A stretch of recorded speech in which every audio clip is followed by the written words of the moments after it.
Excuse me. Do you speak English? Sometimes, yeah, a little bit. Yeah. Can I offer you some chocolate? Аналар сатып жүр деп ойлап қалған сияқты, маған қазір басқаша айту керек. I'm a blogger from Kazakhstan, and yeah, I offer people to try Kazakhstani chocolate. Would you like some? Would you like to try? Okay. Мұсылмандардың ауызы ораза, сол үшін мен шетелдіктерді таңдауға тырысып жатырмын. I actually have this exact same chocolate. I work in Abu Dhabi at New York University. Okay. And we have actually a lot of students from Kazakhstan, and she's brought me so many with like as long as this is the same one, but it's the bar.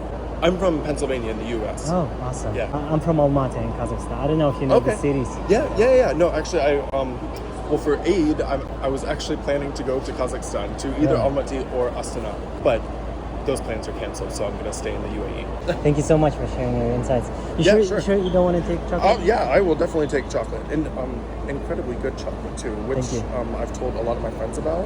Because whenever you think of Kazakhstan as like an outsider, you never think of chocolate, but it's really good. В общем, ана жігіттің есімі Зак екен. Күшті әңгімелестік. Осы Абу Дабиде ағылшын үйретеді екен. Writingнан сабақ береді. Эмиратта экспат мұғалімдер өте көп дейді. Почему-то ирландықтар көп дейді. Закпен сөйлескеннен кейін мына жақта администрация мүшелері келіп маған все, давай, братан, завязывай, шоколад бере алмайсың дейді.